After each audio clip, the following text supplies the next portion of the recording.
circles and arcs and sectors. Now we know the circumference of a circle is of course 2 pi r, and the area of a circle is pi r squared. We know this. But if we're interested in just finding a piece of the circle, the arc AB, now of course there are actually 2 arcs there, AB. One's the major arc and one's the minor arc. Let's just talk about the minor one there. If we know the angle at the center, then we can work out what proportion of the circle we have. Therefore, it would be the same proportion of the arc. That theta over, and I'm talking about radians, 2 pi. 2 pi's cancelled nicely. You get this neat little formula, L equals r theta. Now, this should not be a shock because the actual definition of a radian, okay? The radian is the angle subtended at the circle when the length of the arc is equal to the radii. For want of a better word, it's like an equilateral sector. I mean, that isn't actually the term, but you can think of it that way. The 3 boundaries are equal, the arc and the 2 radii. And that actually is the formal definition of a radian. So therefore, it makes sense that length is equal to r times theta. OAB is a sector, and again, there's actually 2 sectors there. There's the major sector and the minor sector. I'm looking at the minor sector.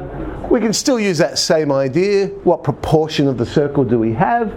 The pi's cancel, and we get a half r squared theta. And there's our formula for the area. But of course, in order for these formulas to work, we must use radians as the angular measure.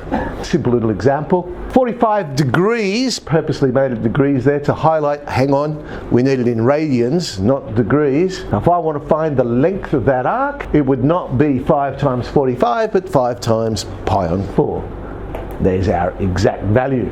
Area, simple little substitution, and we get 25 pi on 8. And the units, of course, are centimetres squared for that area. What about the minor segments? If we draw in the chord, we break the circle up into 2 segments. The major segment, the large one, the minor segment, the small one. Well, we could think of it this way. Now, some people just remember that formula, but it simply is, well, what's the area of the sector minus what's the area of that triangle? And we can use our half AB sine C formula for the triangle. In this case, we're talking about radii, so we also get half r squared, which factorizes out nicely, and theta minus sine theta.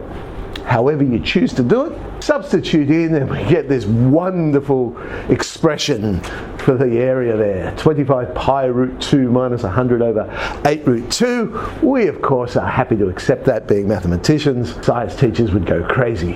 So 11i